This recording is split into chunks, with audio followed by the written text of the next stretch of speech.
A linguagem.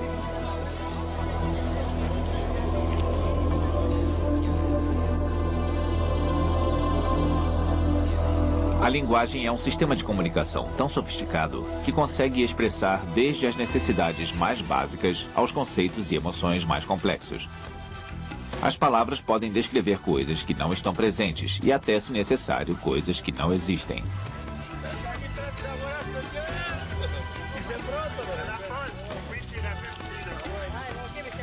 Nós pronunciamos milhares de palavras por dia sem nem ao menos perceber que falar é uma atividade realmente extraordinária.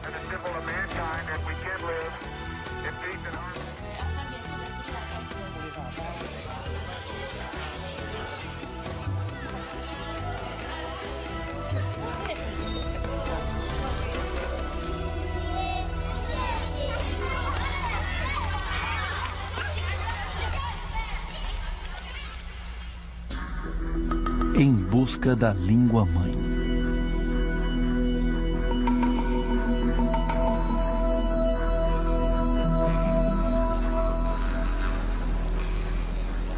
Os seres humanos vêm usando a fala há dezenas de milhares de anos.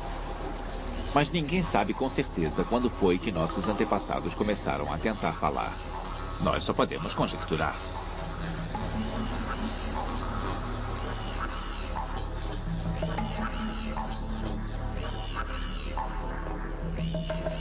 É muito difícil dizer há quanto tempo os seres humanos falam. Isso se deve, obviamente, ao fato de não termos registros anteriores, os registros escritos, que existem há apenas alguns milênios. Sabemos que usamos a linguagem há cerca de 60.000 ou 100.000 anos, mas não há como ter certeza. Infelizmente, não havia gravadores cassete naquela época.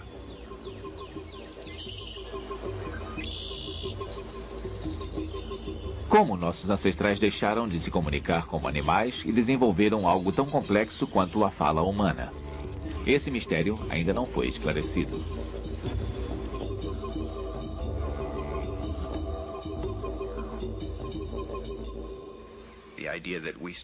A ideia de que começamos com poucas palavras, elementos isolados, e depois aprendemos a fazer verbos e realizar diferentes atividades comunicativas, supondo que os gestos precederam as palavras e que há uma elaborada trajetória da fala simples à fala mais complexa, corresponde a uma visão evolucionária gradual. Na visão mais moderna, os animais teriam, na verdade, uma série de habilidades que não conseguiam usar de maneira linguística até que alguma coisa aconteceu, especificamente a mudança do sistema vocal dos animais, que permitiu a execução da fala de uma maneira modulada, muito evoluída, e eles conseguiram unir isso à sua habilidade de reconhecer e discriminar objetos e de criar pensamentos complexos.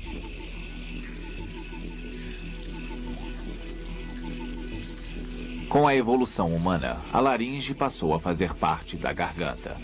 Foi esse fato que possibilitou a produção de sons articulados.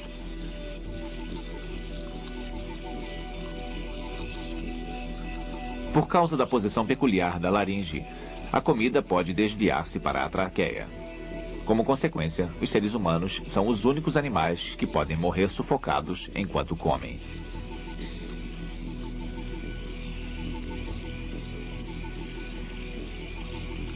A linguagem permitiu que o Homo sapiens transmitisse o conhecimento adquirido e as novas descobertas de geração para geração. Como resultado, nossa espécie se desenvolveu a uma velocidade impressionante.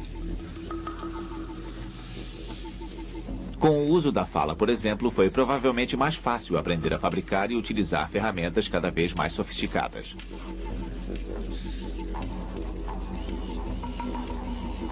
Teriam todos os nossos ancestrais falado uma linguagem comum, um tipo de língua-mãe, origem de todas as que existem atualmente? Alguns pesquisadores acreditam que sim, e acham que ela data da época do homem de Cro-Magnon. Já outros apoiam a ideia de que a linguagem surgiu simultaneamente em diversos locais.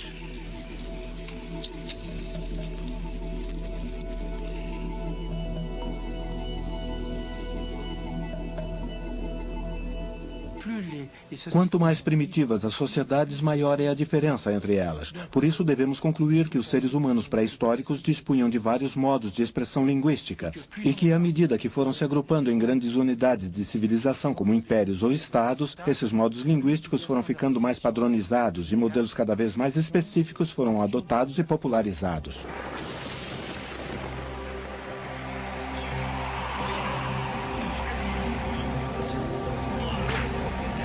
Uma lenda muito antiga tenta explicar como tantas línguas surgiram da língua única que Deus deu à humanidade.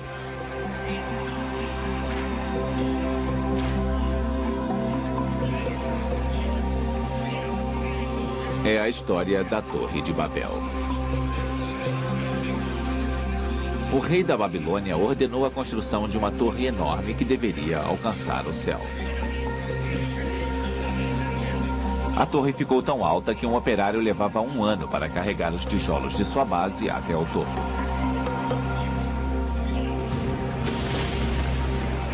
E então, para punir o rei por seu orgulho, Deus enviou uma multidão de línguas para a terra.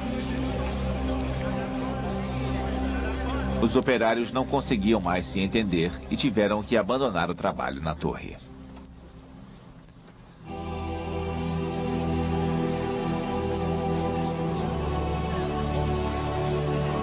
Talvez a humanidade nunca tenha falado uma língua comum, mas a raiz de muitas línguas ainda faladas na atualidade pode ser o idioma de uma obscura tribo que habitou as estepes russas há mais de 5.000 anos.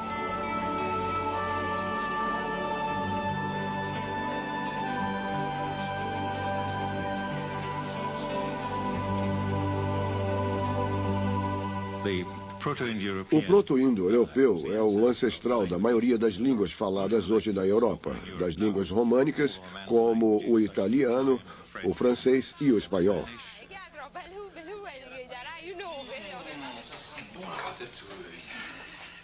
Das línguas germânicas, como o inglês, o alemão, o holandês, o dinamarquês e o norueguês.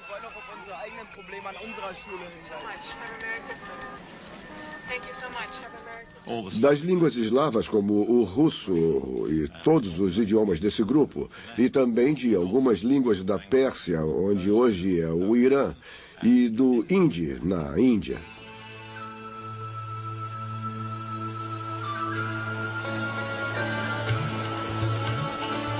Quando os estudiosos europeus do século XVIII visitaram a Índia, eles perceberam a semelhança de vocabulário entre as línguas locais e as línguas arcaicas faladas na Europa. Todas elas pareciam ter suas raízes em um ancestral comum, o indo-europeu. Eles foram capazes de determinar o local de origem da linguagem ou perceberem que se certas palavras aparecem com regularidade, assim como urso ou castanheira, por exemplo, a língua pertenceria a uma região onde existiam ursos e castanheiras. Através de referências cruzadas como essa, foi possível estabelecer aproximadamente a região de origem dessa língua.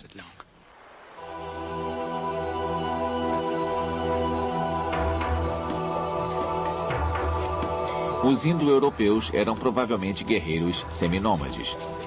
Eles saíram da Rússia e gradativamente se espalharam pela Ásia e por toda a Europa, dando origem aos eslavos, aos teutônicos, aos celtas e aos povos itálicos. Esses últimos eram ancestrais dos romanos e desenvolveram uma língua que se tornaria uma das mais influentes do mundo antigo, o latim.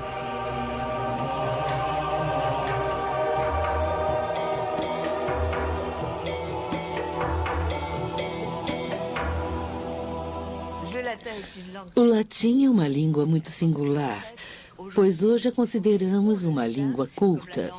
É a linguagem da ciência, da cultura. Mas originalmente era, na verdade, a língua dos camponeses pobres, que se estabeleceram no centro da Península Italiana. Contudo, esses camponeses pobres, os romanos, provaram ser soldados formidáveis.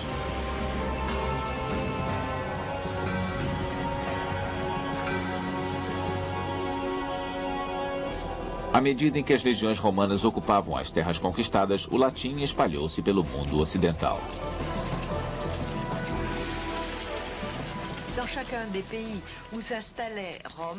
Em todos os países onde os romanos se estabeleciam, as pessoas ansiavam por ascender socialmente, já que a sociedade romana era muito mais rica e poderosa do que as anteriores. Roma não precisava impor sua língua, pois falar latim era considerado uma vantagem. Mas o latim que eles falavam variava de região para região.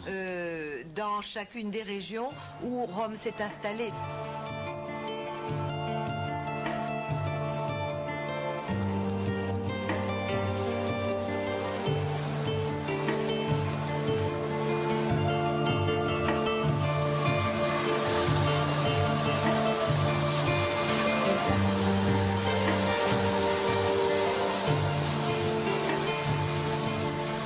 A Grécia, que está entre as primeiras conquistas romanas, foi uma das poucas civilizações que não adotaram o latim.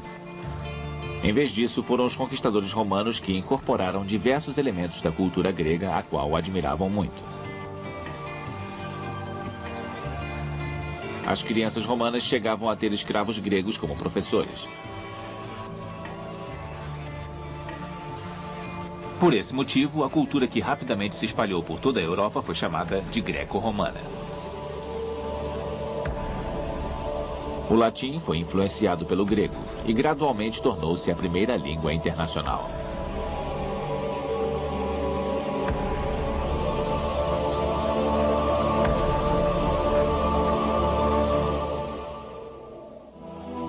A evolução das línguas.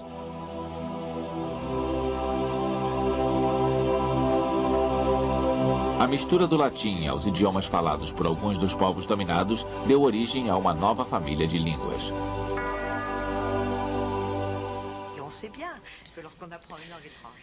Todos sabem que quando aprendemos uma língua estrangeira, nós a pronunciamos de maneira um pouco diferente e que é grande a troca de elementos entre línguas diversas.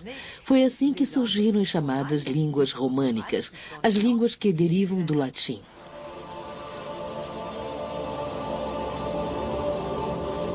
Na Gália, desenvolveu-se uma língua que não era inteiramente o gaulês ou o latim.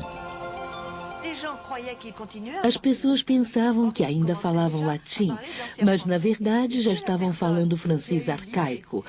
E sabe quem percebeu que essa língua latinada não era mais o latim puro? Foi Carlos Magno. Carlos Magno, que falava franco, uma língua germânica, e que adorava o latim. Ele ouviu os parisienses falando de uma determinada maneira e subitamente percebeu que eles haviam se esquecido completamente do latim. Então, o que foi que ele fez? Mandou buscar na Inglaterra um monge muito sábio chamado Albino para que ele reensinasse latim aos franceses, coitados, que haviam esquecido completamente.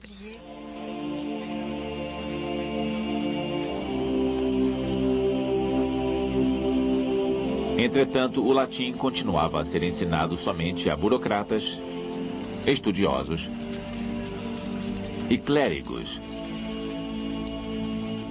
Entre a população, o francês continuou a crescer e a mudar.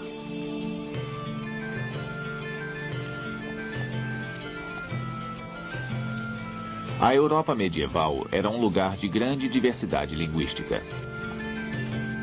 Vários dialetos eram usados nas diferentes regiões que hoje compõem a França. Por volta do fim do século X, la langue d'oil, um dialeto francês setentrional falado em Paris, tornou-se a língua dos reis. Através de conquistas militares, ela gradualmente firmou-se em todo o reino, constituindo o que hoje conhecemos como o idioma francês. Na Espanha, foi o castelhano, falado em Madrid, que veio a se tornar o espanhol.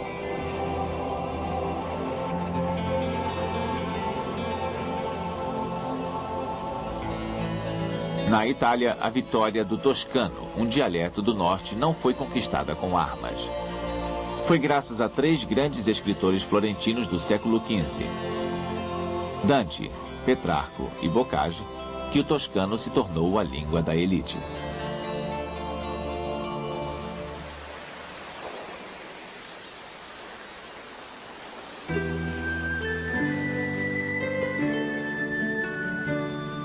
O inglês surgiu no mesmo período em que as línguas românicas. No século V, a Inglaterra era habitada pelos povos celtas, que foram expulsos pela chegada das tribos germânicas do continente. Essas tribos germânicas chegaram, decidiram que ali era um bom lugar para se estabelecer e ocuparam principalmente a Inglaterra. São os anglos e os saxões, de onde deriva o nome da língua anglo-saxã. Atualmente, os estudiosos às vezes a chamam de inglês arcaico.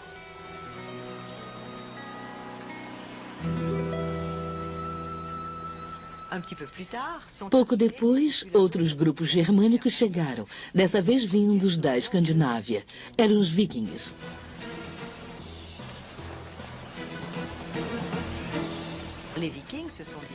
Os vikings também falavam línguas germânicas. O inglês foi fortemente influenciado por essas línguas germânicas do norte. Por exemplo, os verbos to get, to give, a palavra egg para ovo e muitas outras são de origem escandinava e não anglo-saxã. Sabemos disso porque se fossem palavras saxãs, não teriam som G e sim Y.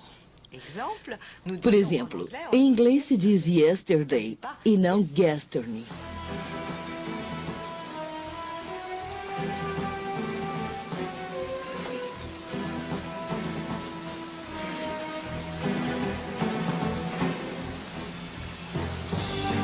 Os vikings não foram os únicos a deixar marcas na língua anglo-saxônica. A França também teve uma forte influência sobre o inglês a partir do ano de 1066, quando um rei vindo da França chegou à Inglaterra para reclamar o trono.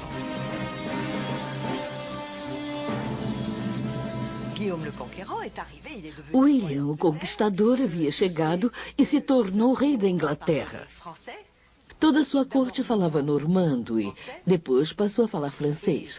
E o francês se tornou a língua da aristocracia e das pessoas importantes na Inglaterra durante vários séculos.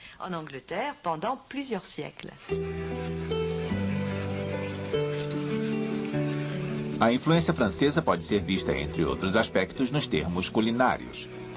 Como apenas a nobreza tinha dinheiro para comer carne, as palavras inglesas para a carne preparada para ser ingerida foram tomadas do francês, enquanto os nomes dos animais vivos continuaram bem ingleses. Assim, o francês veau vira veal, a carne, mas cough é a palavra inglesa para bezerro. O francês mouton e mutton no prato e sheep, ou carneiro, no pasto.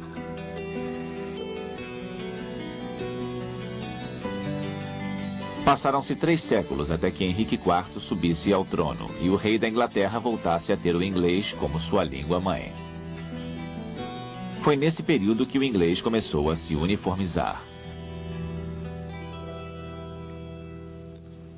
Na época de Shakespeare, o inglês ainda estava em formação.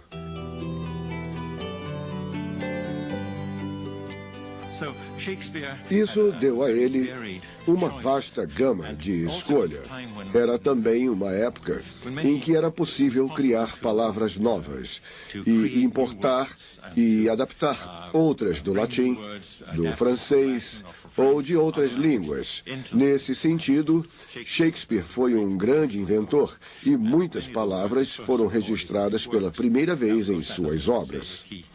É claro que isso não quer dizer que ele realmente as inventava, mas foi ele que levou o crédito por tê-las registrado primeiro. Então, havia uma grande variedade na língua de Shakespeare na época e ele soube aproveitá-la ao máximo.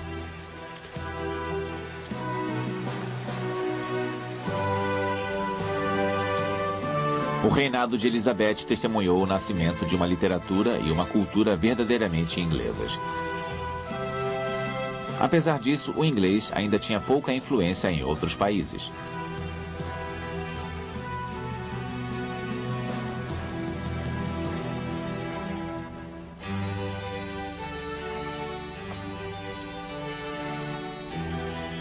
Na época, e por vários séculos subsequentes, foi a cultura francesa que dominou a Europa.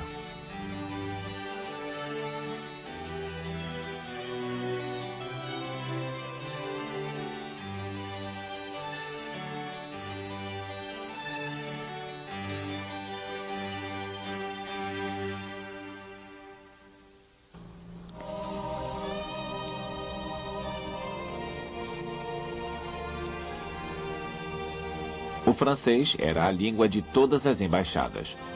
Ele era falado até na Suécia e na corte do czar da Rússia.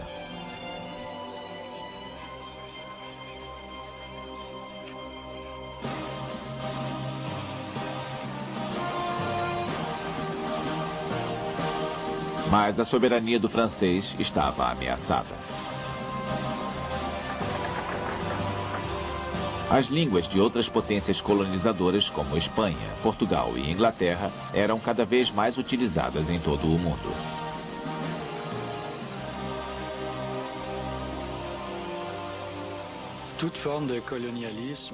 Para poder exercer seu poder, toda administração colonial tenta impor sua forma de governo, suas leis, culturas, práticas comerciais e, é claro, sua língua. Isso causou um impacto tremendo nas línguas nativas do mundo todo. Milhares de línguas desapareceram e ainda há outras milhares que desaparecerão em breve.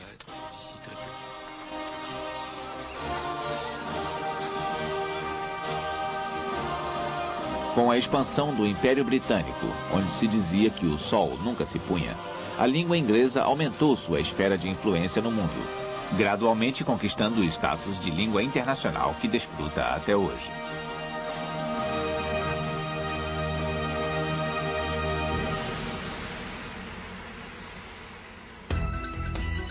As línguas do mundo.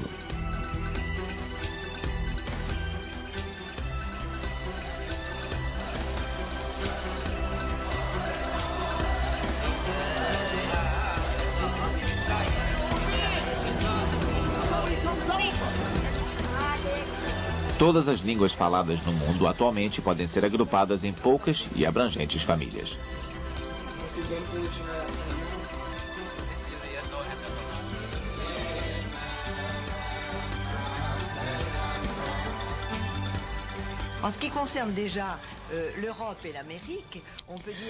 Na Europa e nas Américas existem 4 grandes línguas indo-europeias, que junto com as línguas das populações indígenas, formam as línguas básicas desses continentes. Elas são o francês, o inglês, o espanhol e o português, que formam uma importante família indo-europeia. Existe também a família das línguas semíticas, que inclui o hebraico, a língua das escrituras, o árabe e, é claro, muitas outras. E há outras famílias de línguas, como a das línguas turcas e mongóis, ou das línguas africanas e ameríndias, que pertencem a famílias completamente diferentes.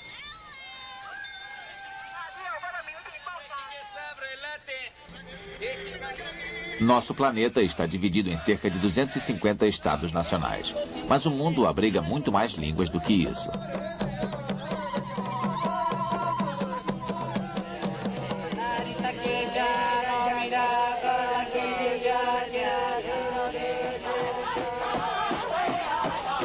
Estima-se que o número de línguas faladas na atualidade varia entre 3 e 6 mil. É literalmente impossível ser mais preciso, pois é muito difícil distinguir entre uma língua e um dialeto.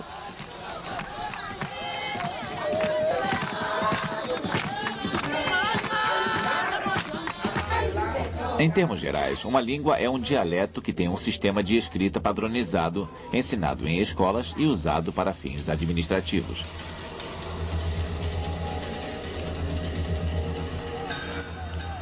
Mas, aparentemente, são os fatores geopolíticos que, na prática, fazem a diferença entre uma língua e um dialeto. Diz-se com frequência que uma língua é apenas um dialeto apoiado por um exército.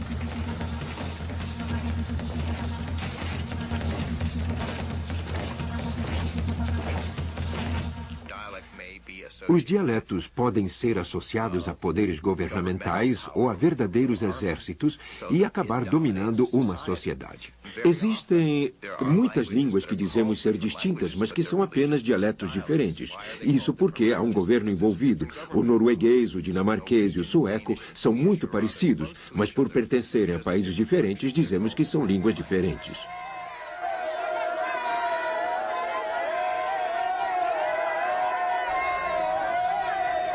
Muitas vezes, a língua é um símbolo nacional de grande importância.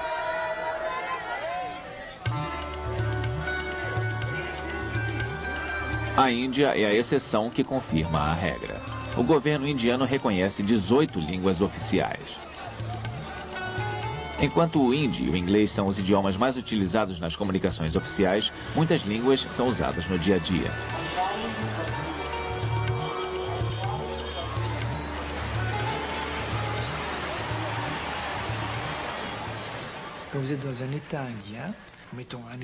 Nos estados do sul da Índia, como Andhra Pradesh, ninguém fala hindi. Fala-se Telugu. As aulas são em Telugu. Os jornais mais importantes, as revistas, tudo é em Telugu. Cerca de 60 milhões de pessoas falam Telugu, o equivalente à população de um grande país europeu. Propaganda, cartazes em lojas, tudo à sua volta está escrito em Telugu. Ocasionalmente você vê alguma coisa em inglês ou em hindi. Placas de carros, sinais em estação de trem, às vezes nas estradas mais importantes e coisas assim.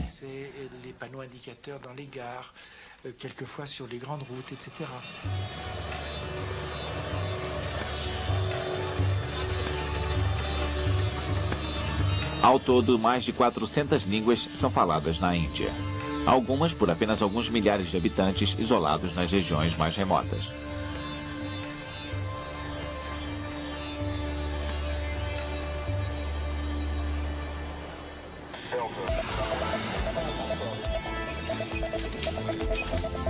Mas na era da comunicação, as línguas que não são ensinadas em escolas ou usadas na mídia tendem a desaparecer.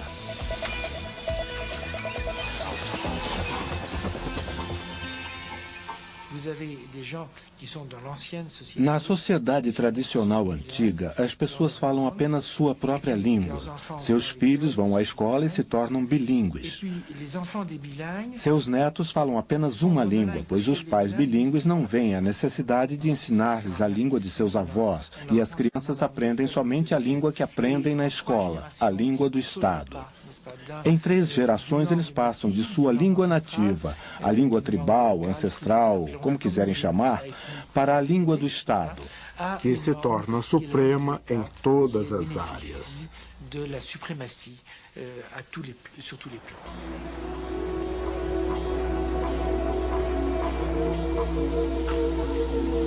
A imensa variedade de línguas e dialetos falados no mundo não se limita somente a diferenças formais. Em muitas sociedades, escrever é muito menos importante do que na nossa. E uma das características das sociedades sem escrita é que as pessoas mais velhas tendem a saber mais do que os jovens. E isso faz uma grande diferença em termos de relações sociais. Assim, em muitas sociedades, ser velho é ser um reservatório de sabedoria, enquanto nas sociedades com escrita, os idosos não são sempre vistos dessa forma.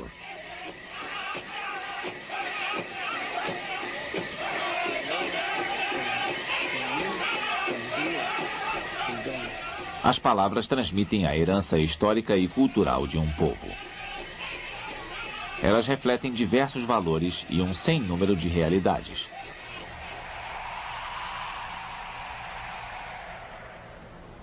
Por exemplo, os esquimós inuí têm muitas palavras para a neve. A neve que cai, a neve compacta, a neve leve, granulada ou endurecida como gelo.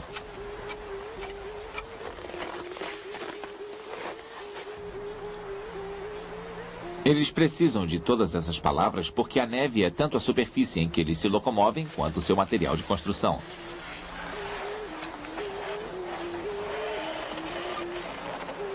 Além disso, as condições da neve também têm um efeito sobre o modo como certos animais se locomovem, facilitando ou dificultando a caça.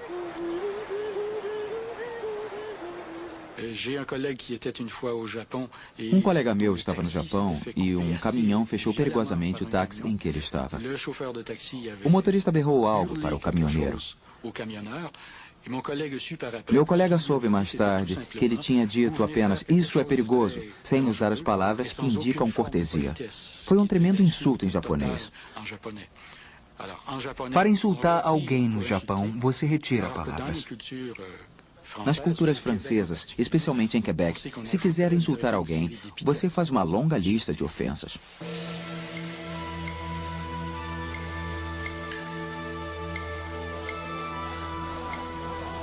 A língua mais utilizada no mundo é o chinês, falada por mais de 1 bilhão de pessoas.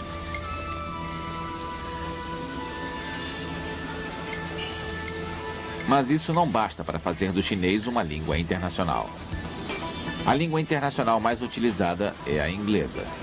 Mais de 800 milhões de pessoas falam inglês como língua-mãe ou como segunda língua. Mais de 80 países o têm como língua oficial ou como segunda língua.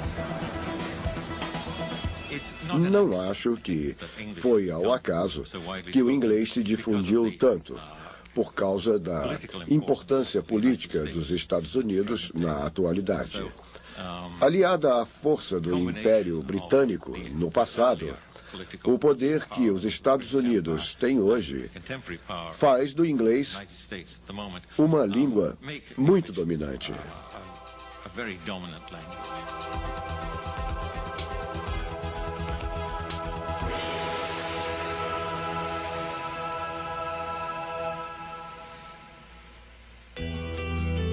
Linguagem, inata ou adquirida.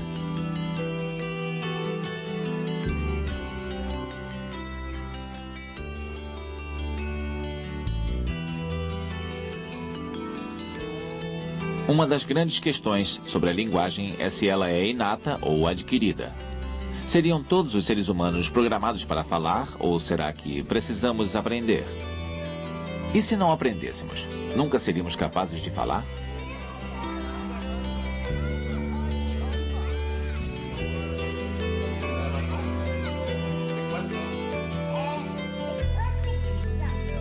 A habilidade linguística é como uma semente dentro de um ser humano e ela começa a crescer quando outra pessoa começa a falar a fala dos outros. É como água para a semente da habilidade linguística.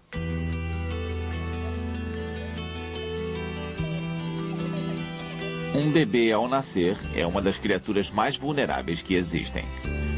Ele precisa de outras pessoas para sobreviver física e emocionalmente.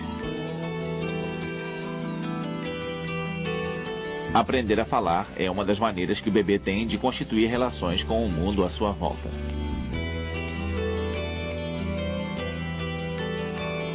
Instintivamente, quando uma mãe fala com seu filho, ela o faz gentilmente e com longas pausas. Essa maneira de se comunicar tem por objetivo atrair a atenção do bebê e ajudá-lo a compreender os conceitos de aprovação, proibição e questionamento. Eles pronunciam alguns sons mais facilmente do que outros. E os sons mais fáceis de produzir são os que você faz quando une os lábios e os separa em seguida, fazendo sons como pá, ba ou ma. Parece ser mais do que uma coincidência o fato de, em inúmeras línguas do mundo, línguas que não se relacionam, as palavras para aqueles que primeiro tomam conta de nós são palavras como papá, babá, mamá. Resta ainda um mistério. Como os bebês aprendem a reconhecer as sutilezas escondidas em alguns sons?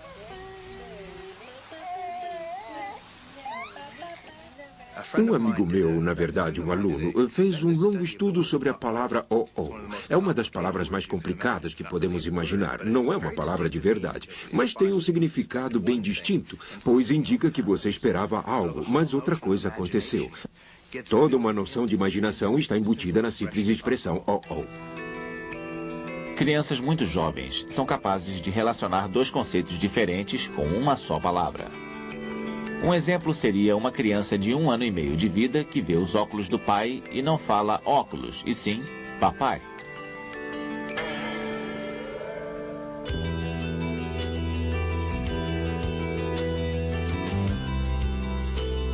As crianças aprendem centenas de palavras quando estão começando a falar. E isso está bem além da capacidade da maioria dos adultos.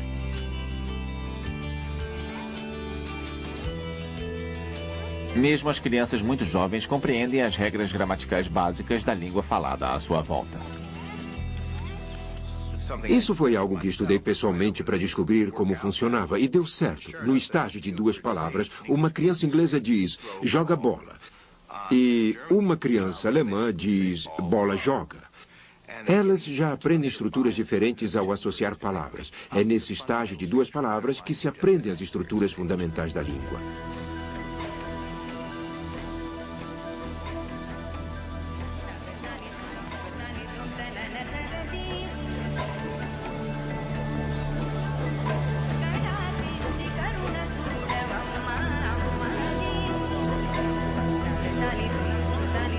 Para os adultos, assim como para as crianças, a língua exerce funções sociais muito importantes.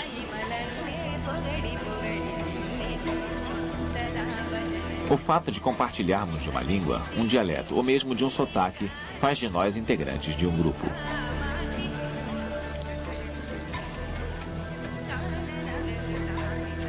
Mas a língua também pode excluir as pessoas.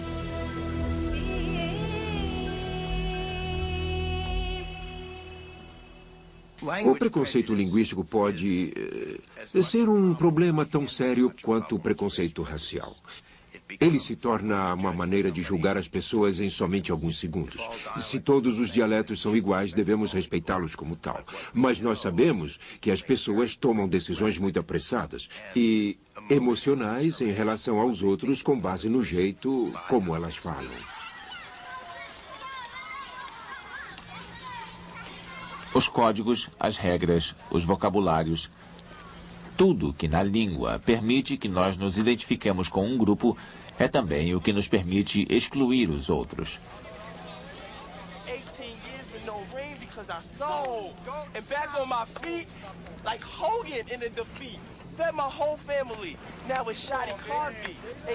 É isso que os jovens fazem ao usar gírias, que mudam com frequência.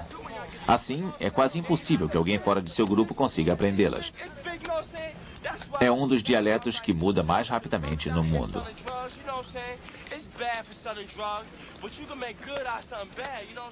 Se você não for membro do grupo, não vai conhecer as expressões mais recentes.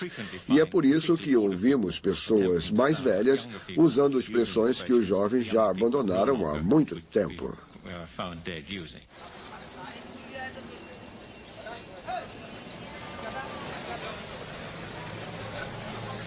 O nível da nossa linguagem muda, às vezes inconscientemente, para se adaptar às diferentes circunstâncias da vida.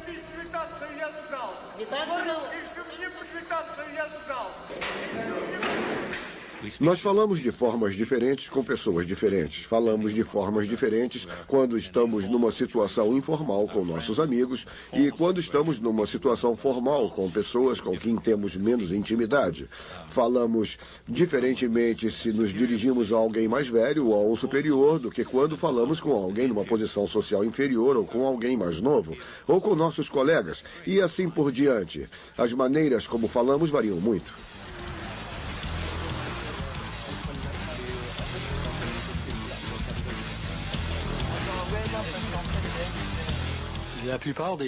A maioria das línguas reflete não só aspectos culturais, como também, é claro, todo um contexto de hierarquização social. No francês encontramos um exemplo muito claro na utilização do pronome formal vous. Quando usar vous e quando usar tu, que é mais informal. Essas regras variam muito de uma região para outra e de uma geração para outra também.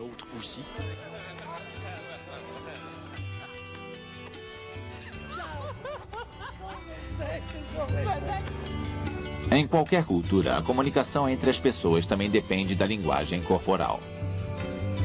A distância a que você se posiciona, suas expressões faciais e seus gestos revelam muito sobre suas emoções durante uma conversa.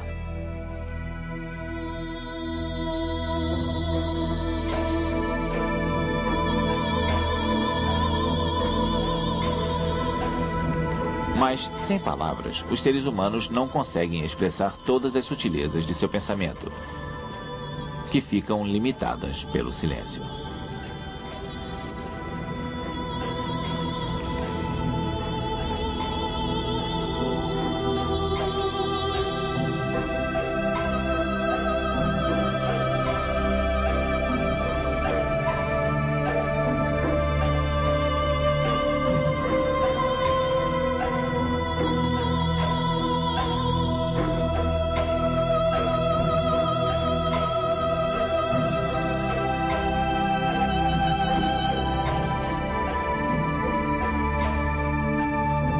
A necessidade de se comunicar é tão profundamente arraigada nos seres humanos que nós inventamos uma linguagem de sinais para os surdos-mudos.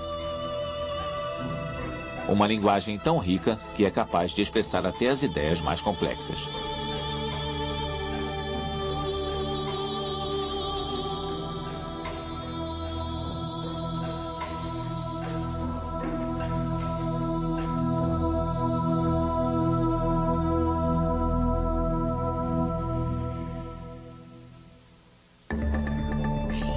Uma linguagem universal?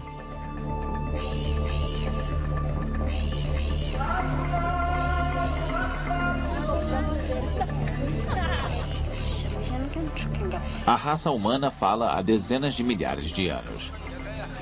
Apesar de a fala resistir ao tempo, as línguas morrem.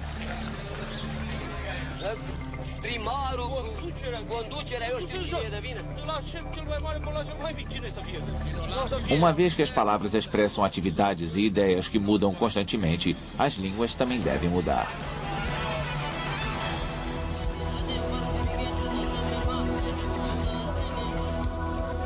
Essa mudança ocorre mais lentamente entre os grupos isolados e mais rapidamente entre as pessoas que estão em contato com outras culturas. O tempo de vida de uma língua varia muito. Algumas, como o hebraico, o latim, o egípcio, o sânscrito e o chinês, já superaram a respeitável idade de 2 milênios, enquanto outras mal chegaram a durar 300 anos.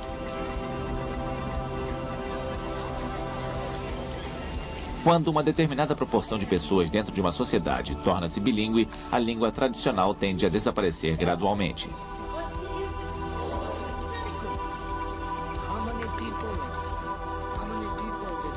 As novas gerações a abandonam em favor da língua da maioria, que oferece acesso ao mundo moderno. Obviamente, quando uma língua reina suprema, como o inglês, que hoje em dia está presente em quase toda a comunicação internacional, muitas outras línguas ficam seriamente ameaçadas. Estima-se que se as línguas continuarem a desaparecer na velocidade atual, cerca de 90% das línguas do mundo se extinguirão nos próximos 50 ou 70 anos.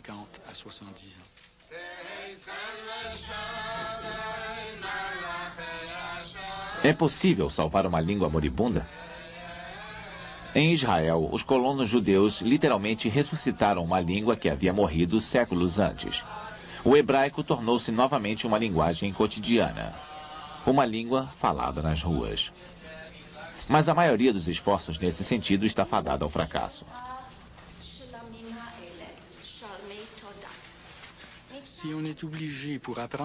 É extremamente difícil aprender uma segunda língua, uma língua que você não aprendeu enquanto criança. É preciso uma dedicação enorme. E você nunca será tão preciso quanto desejaria. A única maneira de verdadeiramente restabelecer uma língua é garantir que as crianças a aprendam como sua língua-mãe. Mas para isso, é preciso que à sua volta haja pessoas que falem essa língua com naturalidade perfeita.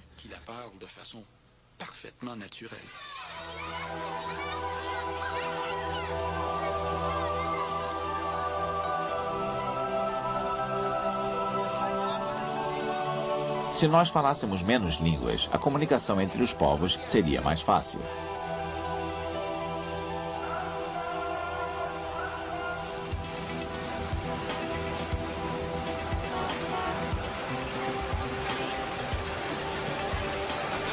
Na era da aldeia global da comunicação instantânea, uma língua comum pode parecer interessante.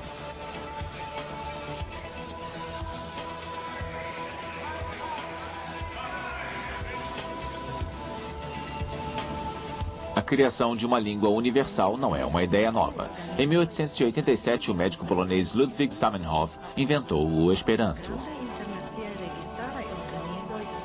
Construído com base nas raízes de palavras comuns às principais línguas europeias, o Esperanto tem poucas regras e é de fácil aprendizado.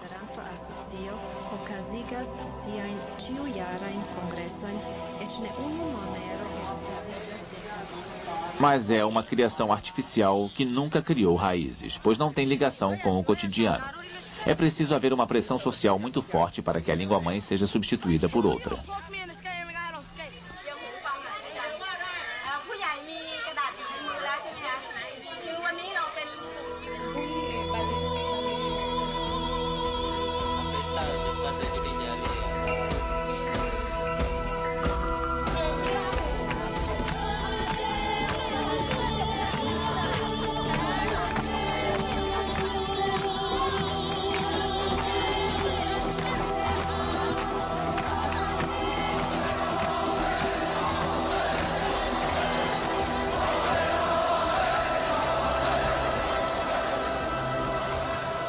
Desde a Torre de Babel, o ser humano já falou muitas línguas.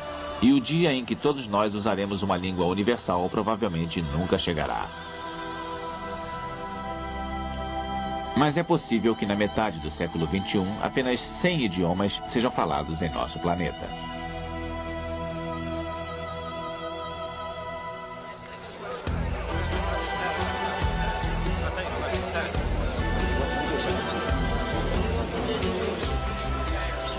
A morte das línguas traz sérias consequências. Nós nos beneficiamos com nossas sociedades diferentes e elas precisam de línguas diferentes para sobreviver. Cada língua traz em si todo um conhecimento específico. A linguagem é uma maneira de ver e compreender o mundo.